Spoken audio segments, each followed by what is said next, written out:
Well, good morning or good afternoon, everyone, and welcome to our webinar. This is part of our Hot Topics webinar series, a combination of IVETA and the Skillman Group. Today's webinar will cover the use of artificial intelligence in TVET. By way of introduction, we can talk about how technology has certainly advanced. Now that the Industrial Revolution has given way to Industry 4.0, it simply isn't enough for educators to be using computers for office work or surfing the internet. We have to constantly see how we can harness technology to enhance teaching and learning. The emergence of artificial intelligence provides a new frontier of exploration and exploitation to push the boundaries of what is possible in educating the next generation. And today we're going to hear from three international educators who are doing just that. Our first speaker and presenter is Antonio Fernandez Perez, and you are going to see him. He's located in the south of Spain, and he's going to talk about how he's providing basically digitized welding training using artificial intelligence, virtual reality, and you're going to take a peek into his lab, and I think you'll be very fascinated. Next will be Kimberly Ernstmeyer. Kimberly is a faculty member at Chippewa Valley Technical College in Wisconsin in the USA, and you're going to be able to peek into Kim's nursing laboratory. Kimberly has been doing much work in artificial intelligence, virtual reality, open educational resources. She's presented all over the world, and I think you will be fascinated by, again, a peek at her nursing lab today. Last but not least is Yanis Hermanis, and he's an experienced lecturer with a demonstrated history of working in the educational management industry. Anyway, you'll be able to take a peek of what he's doing, and he today is coming to us from Latvia. So with that, we will hear about 10 minutes from each of our speakers, and then we will open it up for your questions and answers. I think you will be, again, very, very impressed with what you see today, and we will start with Antonio.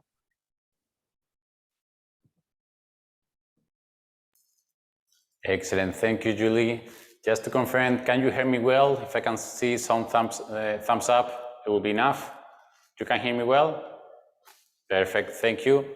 Well, thank you very much for the invitation. The topic of today is very, very interesting, artificial intelligence in TVET.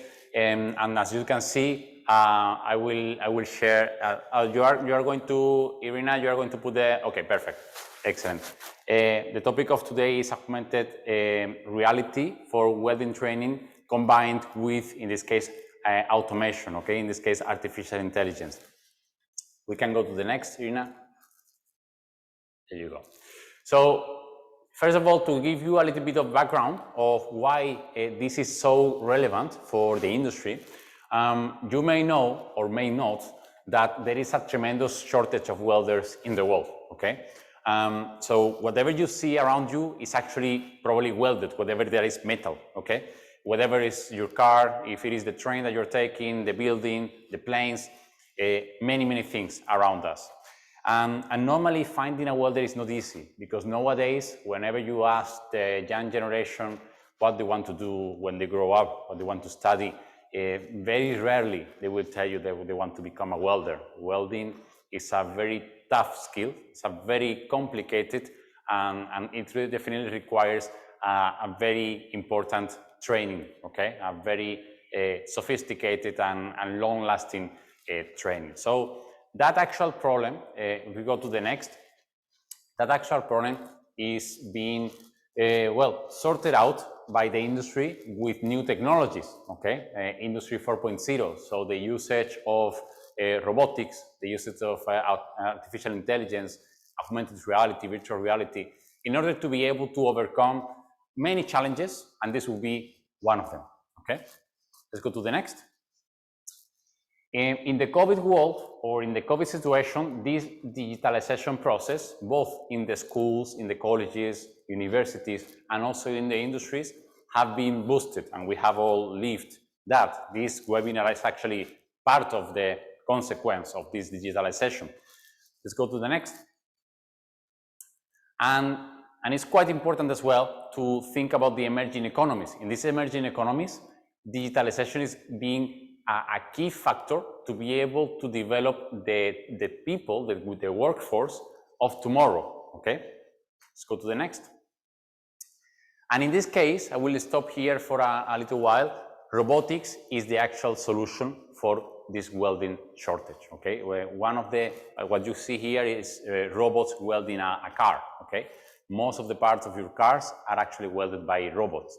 The problem, this is a part of a solution because then you don't need so many welders, but then the problem is that you need the workforce, you need to train them on how to weld because they need to understand the science of welding, which is very complex, as we said, but they also need to understand how to program a robot, how to handle a robot, and how to handle the intelligence of the robot behind, because now the robots can also learn by doing and so on. So this is becoming more and more complex. In order to train, in order for you to become a robotic welder, again, you need to practice. And practicing in this kind of environment, as you can imagine, becomes very complex, okay? If you need to train programming a robot in a real environment, it can become very costly, very challenging, right? Let's go back again. Let's go back again to the 11, please, 11. So this is also important because when we want to attract the new generation, as we said, technology is key. They are digital natives, so definitely we need to get them involved with technology as soon as possible in their career if we want them to stay.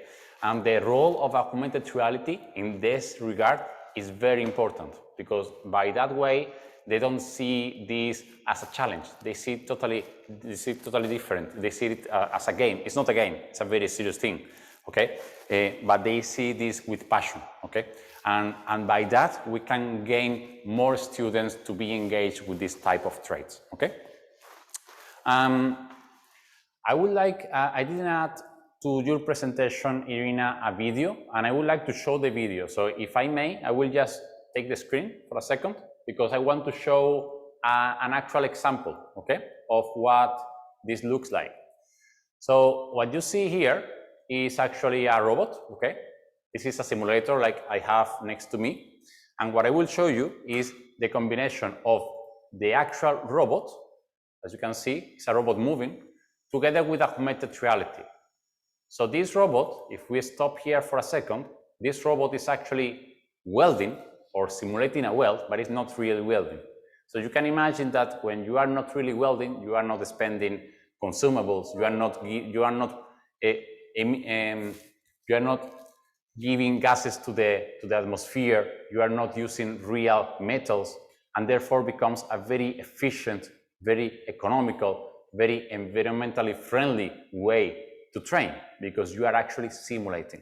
Now, that simulation is very, very realistic. It's actually what you see in these screens, and it's combining the usage of augmented reality with robotics to train robotic welders, which is the future of our industry. Our industry needs this skill to be more and more trained, okay? This is a very exciting field, and we can see many, many possibilities looking forward to the future. It's a technology that has been already employed in the past years to train welders, manual welders, and that is now used to train also these robotic welders, okay?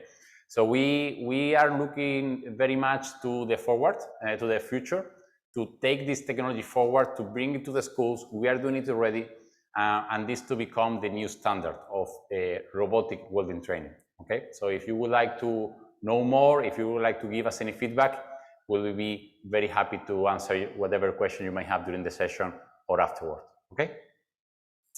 Thank you so much.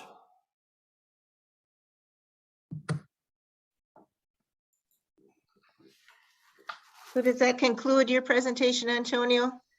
Correct, yes. For now, yes. Okay. Well, thank you. Again, that was a very interesting look at what a welding with the new welding lab. Again, very helpful. I think we all recognize there's a worldwide shortage of welders, and this type of programming is very important in helping out the manufacturing sector. So now we'll move on from the manufacturing sector and over to the healthcare sector. And we're going to hear from Kim Ernstmeyer, and she's going to, again, give us a brief demonstration of AI in nursing. Go ahead, Kim. Thank you, Julie, and thanks for the opportunity to share this exciting project with everyone. I'll start with an overview of the OpenRN project as we get our PowerPoint pulled up here, so we can go to the next slide. The OpenRN project was funded by a $2.5 million grant by the U.S. Department of Education, and we're creating 5 OER nursing textbooks as well as 25 virtual reality simulations. This was originally designed for use in Wisconsin in the United States, but it's received tremendous national and international interest. So today I'll share some information about the virtual reality scenarios that we're creating. If you go to the next slide, we did present this. It was accepted as an OE for a Better World project as part of UNESCO, because it does address the SDGs number 3 and number 4, good health and well-being and quality education. Next slide. And as a result of that, this project received OER awards for excellence in 2020 and 2021 for the first 3 textbooks that we published. And as a result, at this point, we have over 2.5 million views of the OpenRN textbooks with over 800,000 users around the world. So really exciting as this is taken off. Let's go to the next slide. So virtual reality, as I mentioned, is a piece of this, and these scenarios are aligned with the textbooks. And when we first started this project, we built off the experience we had using augmented reality, similar to what Antonio was just explaining, in the simulation lab. So part of nursing education is using simulation with mannequins so students can practice in a low stakes environment, some high stakes kind of situations that may occur. So we built on that experience and started using virtual reality. And we selected a company called Acadicus, and you can see some images here, because based on a gap analysis that we performed with our advisory committee that was composed of industry members, faculty, and simulation technicians, they really wanted scenarios that faculty could customize, that the patient's condition as it was going, and also had a desktop capability in addition to the VR. So if you look to the left of the slide here, true VR, true immersive VR includes the headset, like you see the student wearing, with the hand controllers. This product also allows students to participate in a non-VR mode, just using their desktop. And a third way that we've used VR, which has been very helpful with the COVID pandemic, because many of the clinical sites were closed to student participation, especially during 2020 and early 2021.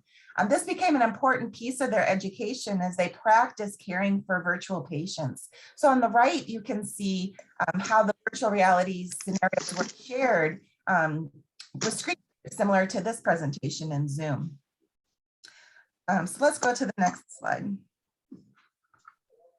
So this is an example of one of the VR environments with one of the patients, and you can see the simulation manager. We still use a simulation technician behind the scenes. They're actually in ghost mode, so you can't see them present, but they are the voice of the patient.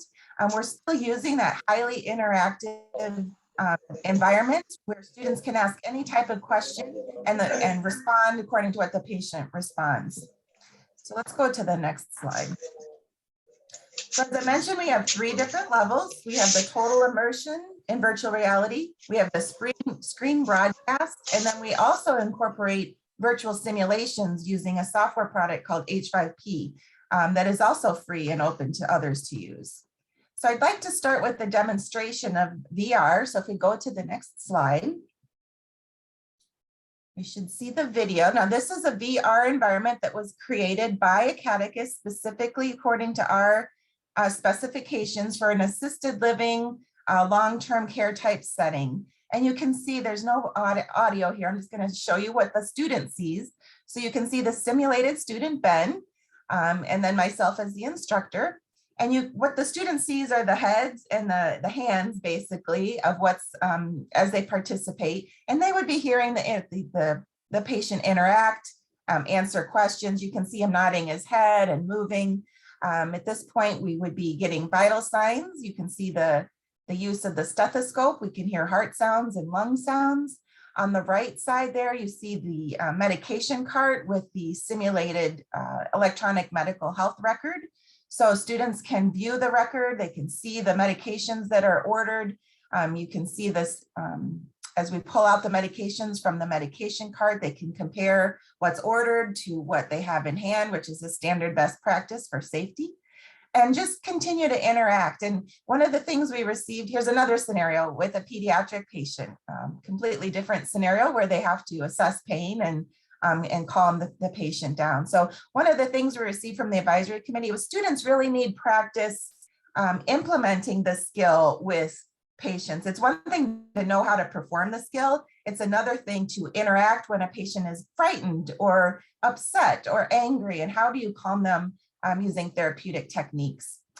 So let's go to the next slide now. So that's an example of the virtual reality environment. Like I said, students can either see that completely immersed using a headset, or faculty can screen share that scenario out to a group of students as they practice. Now, another way that we opened this and made it even more accessible to students was using a software called H5P. And we'll just kind of page through what students see. What we did is pulled media from either the VR environment or the augmented reality media that we had already created.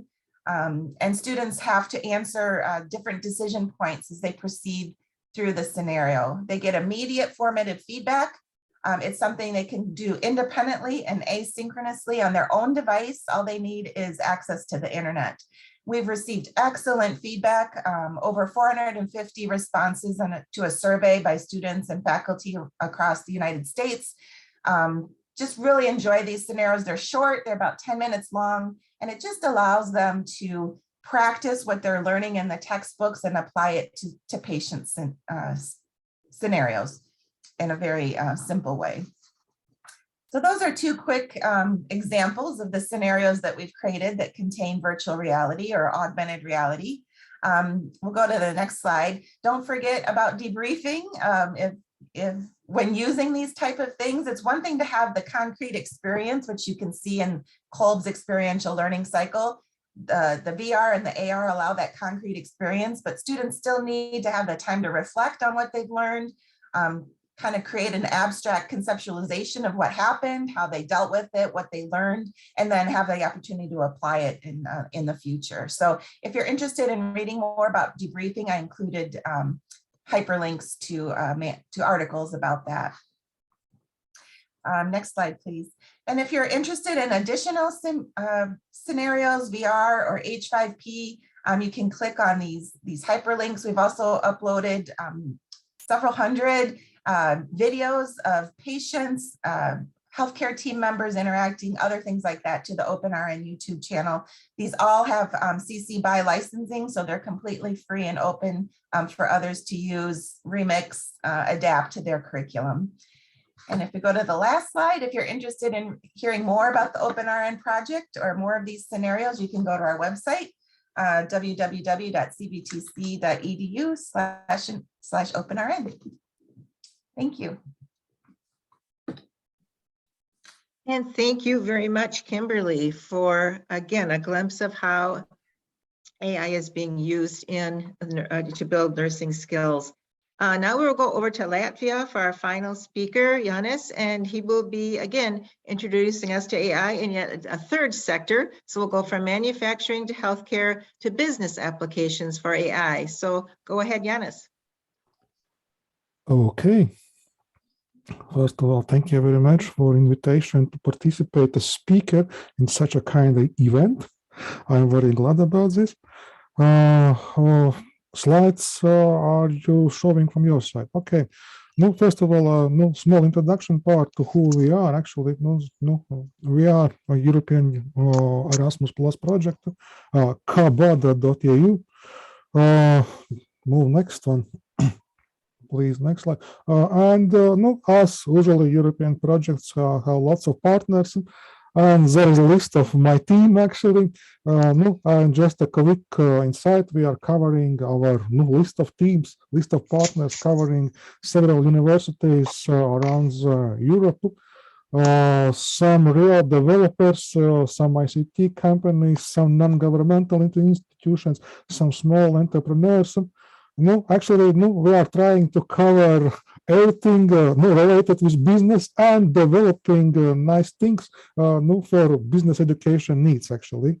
Yep, and we come with concept that everybody who start on business, by the way, somehow need to write own business plan.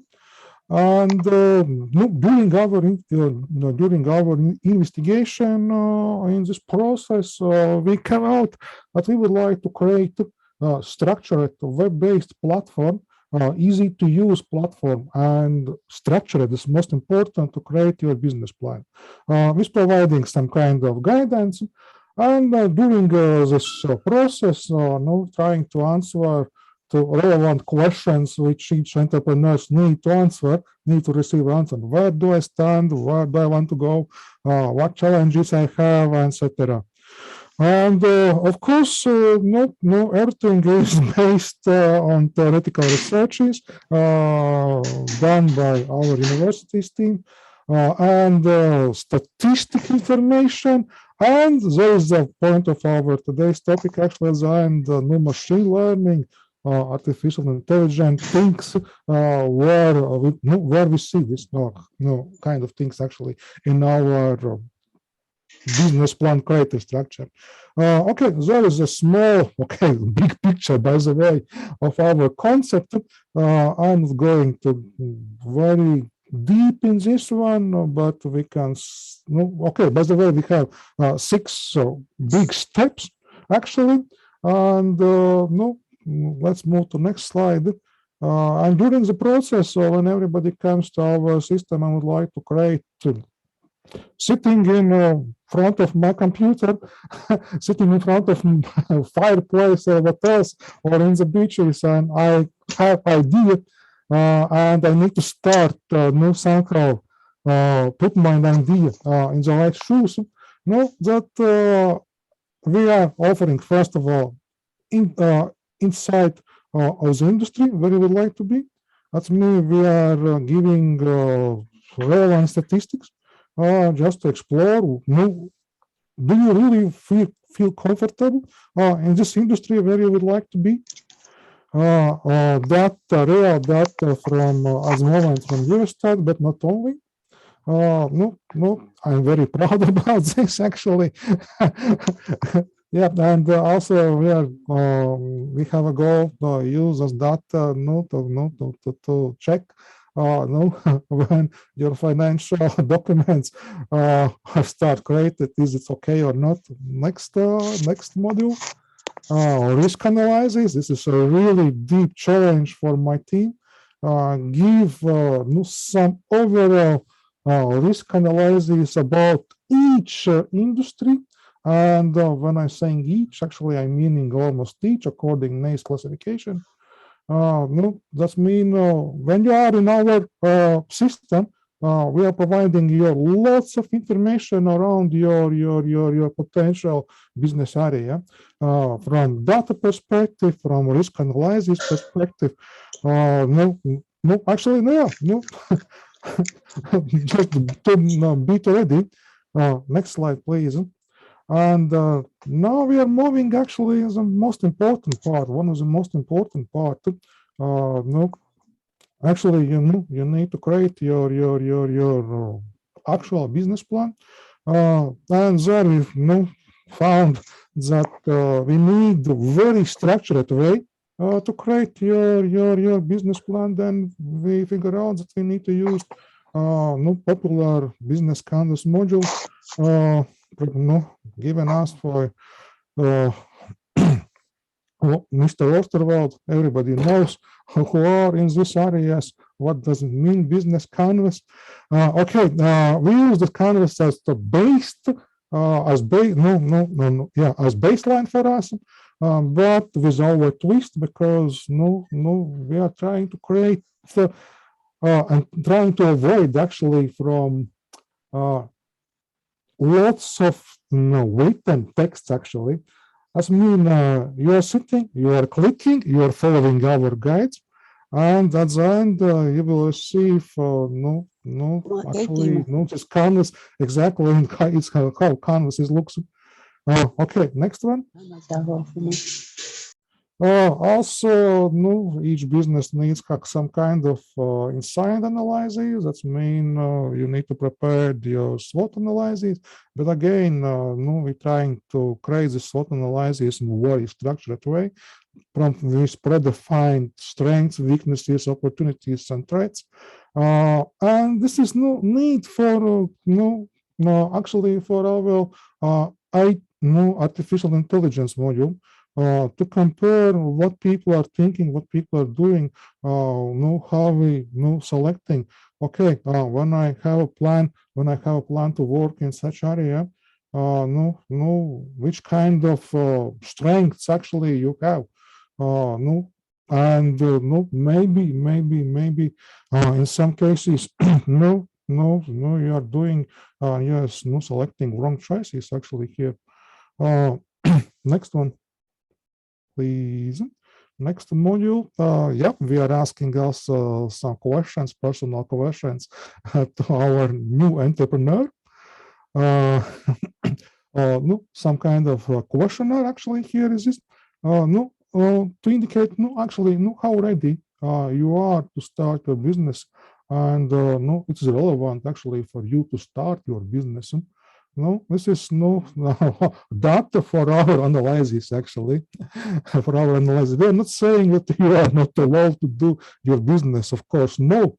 But we can predict maybe some more successful outcome from your business probably.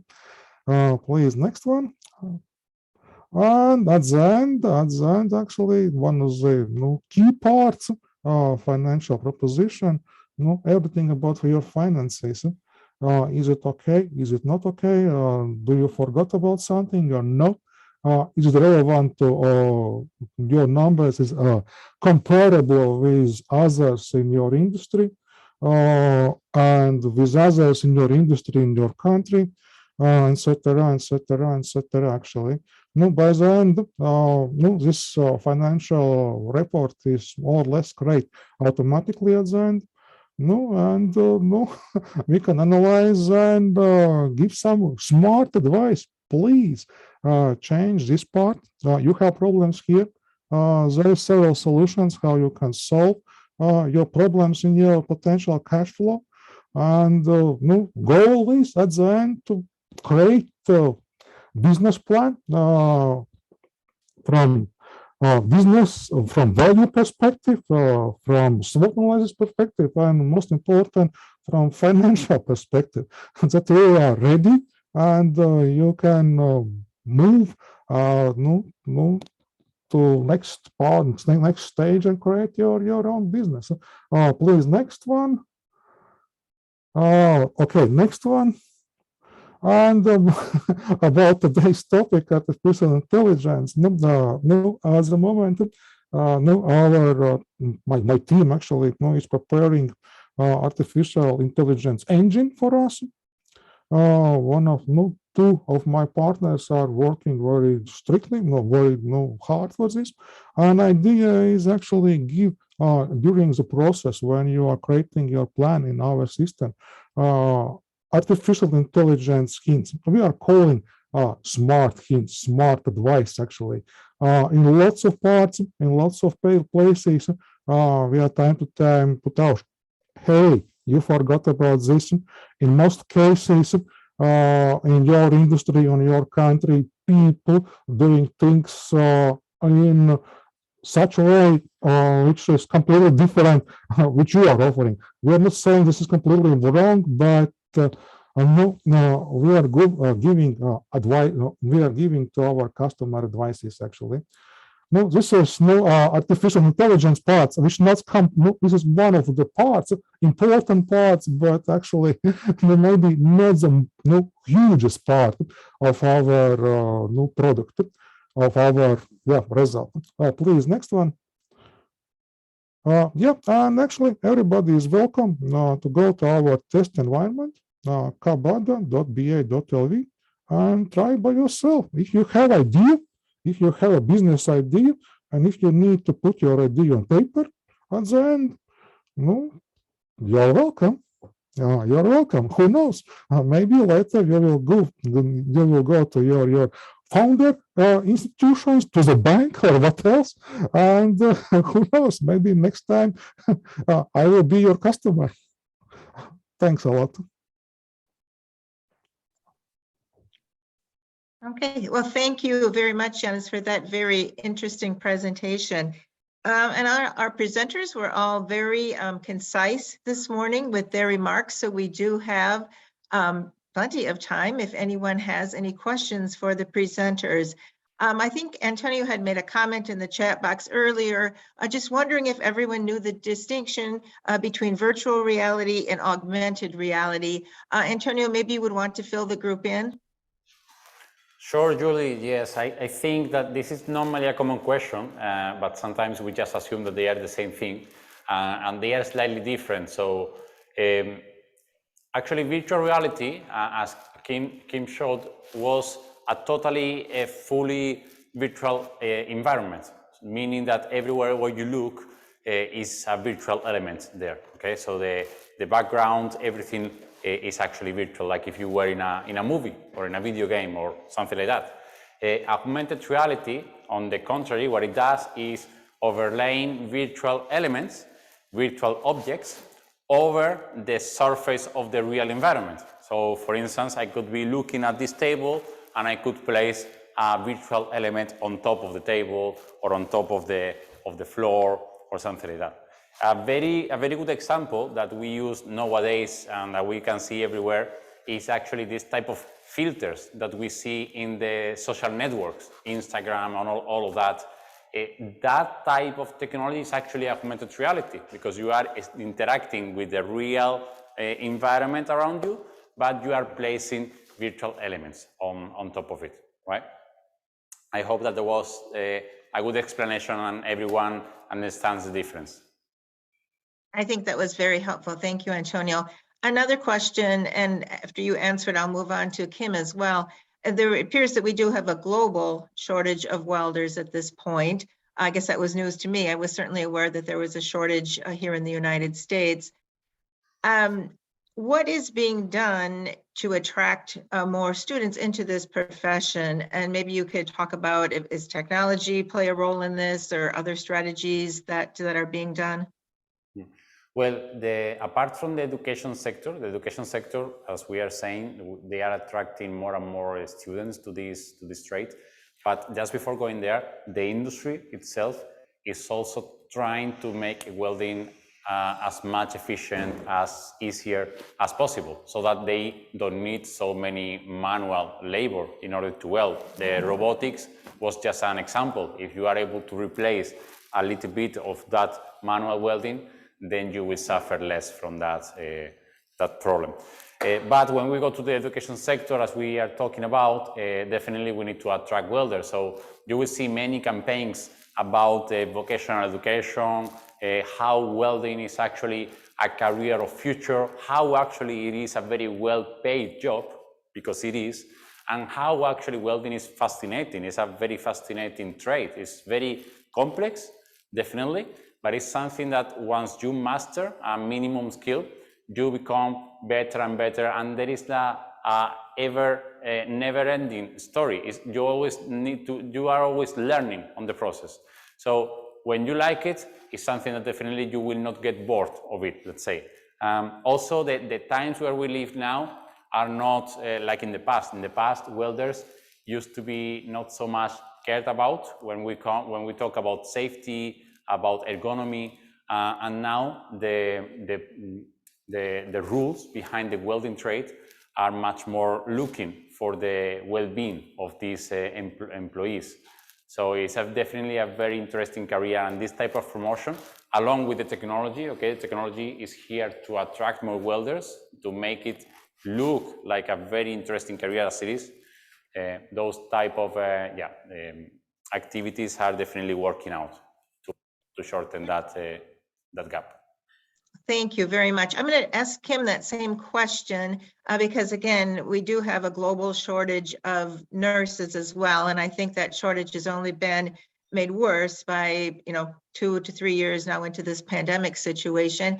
Kim, could you maybe talk about what is being done to attract more students into the nursing profession? And does technology play a role in that as well? Absolutely. So a few things I'd like to go back and emphasize is a couple of questions came through in the chat too, in terms of the cost of these things. So we're getting more students involved because we're decreasing costs for them by providing free textbooks. The textbooks are no cost to them. They can view the ebook completely online or download PDFs, or if they want to purchase the affordable print version, they can. Within those textbooks are the hyperlinks to the activity that I demonstrated, the H5P. That's also free. It provides immediate formative feedback. And so we're already seeing numbers coming back from the first year of implementation where the student success is higher in the courses using these OER resources. Could be because they're less expensive. It could be because they're completely aligned with the curriculum. They're created by faculty teaching these courses. It could be because of the learning activities.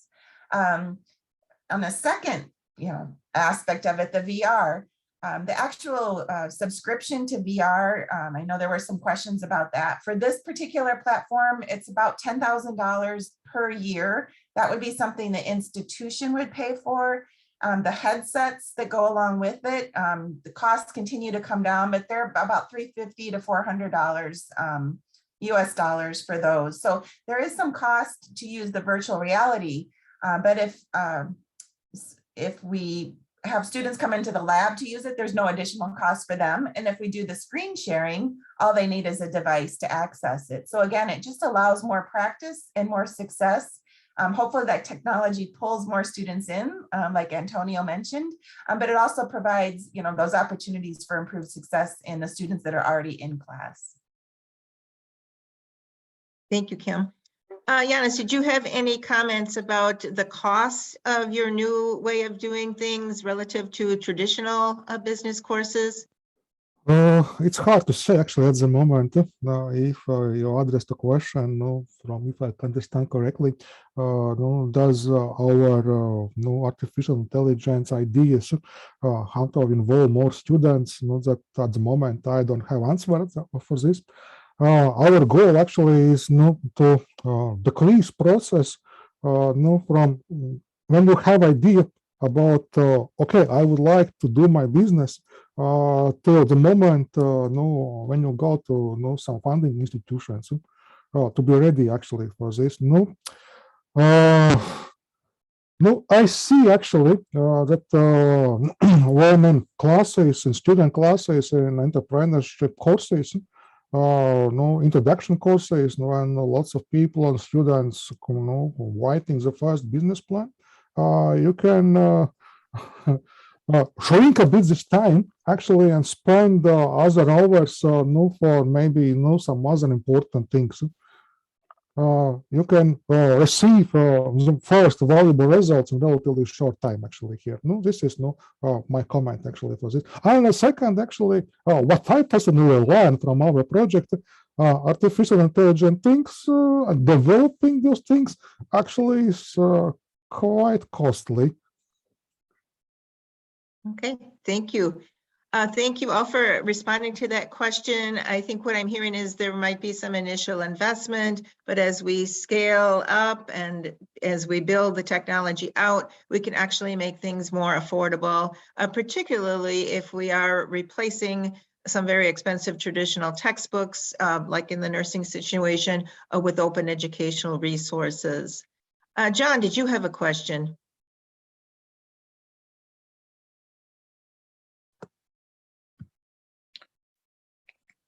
Julie, my question basically is asking the presenters if their institutions have considered how AI might be used in reaching their students and staff with regards to issues of wellness and well-being.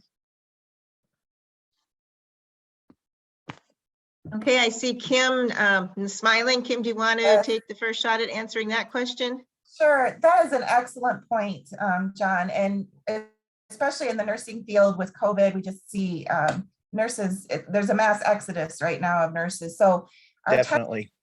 we've included, we purposely included content on self-care and preventing burnout. And so we will look forward to creating scenarios that focus on that. So they can Yeah, it seems, Kim, like a great opportunity to test the water with regards to possible peer support groups, yes. for lack of better words. Mhm. It's so important. So thank you for asking that. Antonio or Yanis, did you have any comments on that question? No, I can't say that in the direct way we are somehow solving such kind of problems, but no, as I mentioned, we'll see a bit later when our tool will be actually part of study courses, and maybe then we can return to this one and I can comment a bit more. Okay, thank you. Not from Do my we have side either. any other questions? Julie, I'm seeing some comments, for instance, from BibLab regarding funding, okay, for this type of budget on this type of technologies and so on. So if I may, I want to add something that actually Tulio was also chatting about. Definitely, these type of technologies are still somehow emerging technologies, and they are not normally part of the standard budgets of education of those training providers. So definitely, as professionals in the education sector, what we need to do is, first of all, raise the interest to our stakeholders. What I mean by stakeholders is, if you are a teacher, a professor, talk with your director should talk with whoever is in charge of education, maybe in the council of their city, maybe in the province where they live, maybe even at a higher level, if they have the chance, you know, with the Ministry of, I don't know, Education, Employability, Industry. That will be one way, okay, in order to generate the interest and make awareness of the problem, because the problem is there. And the second, as Tulio was mentioning, is the private sector. There are actually private entities. We can think about industries in our case when we go talk about welding, that are suffering from this lack of welders. These type of institutions, they are more than often happy to help on the financing, because they will be benefited out of it. It will actually mean a higher production quality in the future for them, because they will be able to employ more and better welders in our case, right? So yeah, as a summary, definitely the way forward is to raise our hands to whoever we can, because it depends on where we are in the world, and be able to, between all of us, manage for that change to happen as soon as possible. Thank you, Antonio. Are there any other questions? I think we've covered most of the questions in the chat. Yes.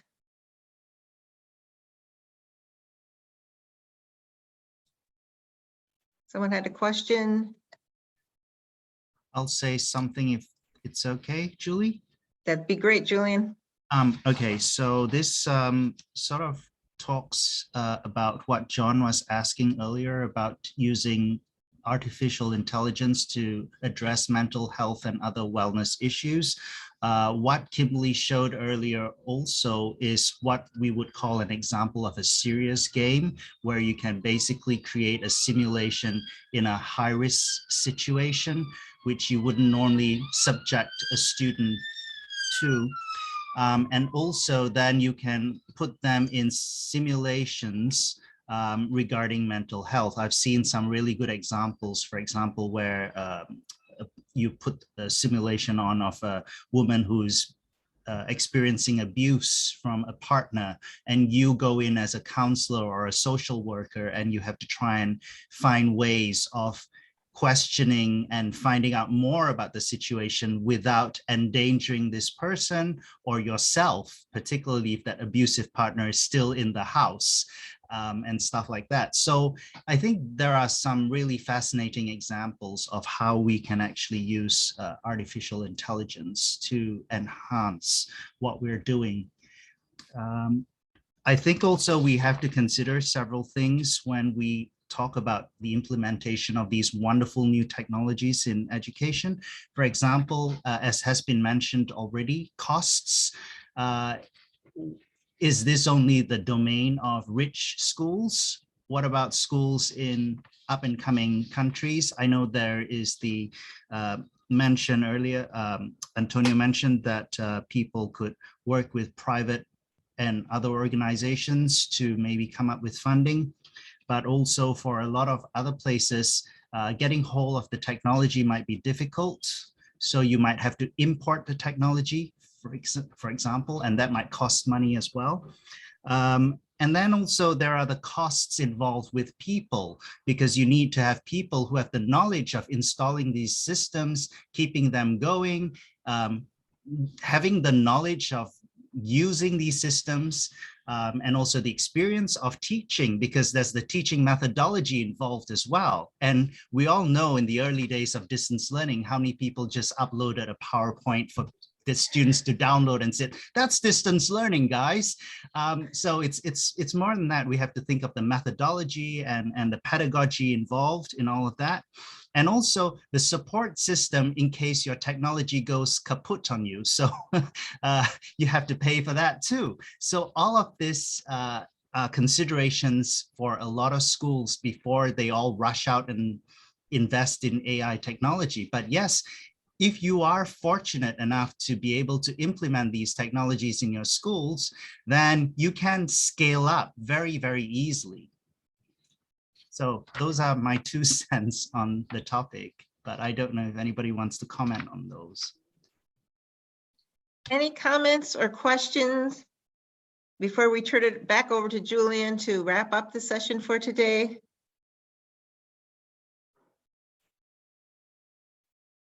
Here is a question for Kim. It says, Kim, what is the time frame between a student using the IA training to treat a virtual patient to physically treating a real patient in the clinical setting? That is a great question, Pamela. And at CDTC, we use simulation as a bridge to clinical. So actually in their very first semester of nursing program courses, they start by doing skills labs where they check off on things like providing injections and things like that. Then we move into the virtual reality type piece where they can practice. And then they go into caring for a real patient near the end of the semester. So it happens very quickly.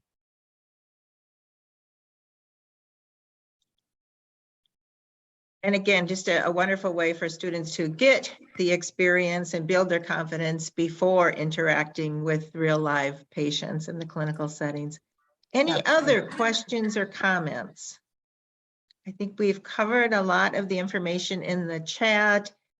Someone is wondering, could I think this information be shared? I don't see why not. I think if our 3 presenters agree, they could share make their information available. If you wanted to share it in your schools to see if there is interest in welding, nursing, the business applications that we've seen today, that would be, I think our presenters would probably be happy to help you out with that. Kim just put a link to her project up on the chat. Okay, not hearing anything else. We've got about 10 minutes left of the session, and I will thank our presenters one last time, Antonio, Kim, and Giannis, for just exceptional presentations this morning. I think everyone is very, very interested in your work, and we'll turn it over to Julian for closing comments. Thank you very much, Julie. I have to thank you for chairing this session and keeping a tight time control. So that's always very important in all these webinars. I'd also like to thank our partners, Skillman, for their wonderful hosting of all this and preparing all the slides so nicely into one big presentation. So on this topic, we've all been talking about how education has changed so much with the use of AI. And then we have an upcoming webinar in April, which is going to focus on the side of the administrators and the school leaders, because it's all very well to be rushing to say, hey, as a teacher, I want to implement this in my classroom. But if you don't get the buy-in from school management, that's also a difficult point. So we're going to look at digitalizing education from the management of, from the perspective of school managers. So I hope you'll be able to join us on April the 12th. Irina, if you go to the next slide, please. So please feel free. Well, in fact, we do ask you to give us feedback on this webinar and also to give us feedback on all future webinars that we are planning to do. So hopefully you will do this. And this is the next webinar that's coming out, Digitalizing Education from the Perspective of School Management, on April the 12th. So on behalf of IVETA, we would like to thank you very much for participating in the webinar today, especially to all our speakers and our chair, Julie, and to our partner, Skillman, for making this possible. And thank you all for your questions, and hope to see you all again at the next webinar. Take care and have a nice day. Yeah, thank you, Julian. Goodbye, everyone. Thank you, everyone. Bye-bye. Have a nice day. Bye-bye. Bye. Great job. Thank you very much.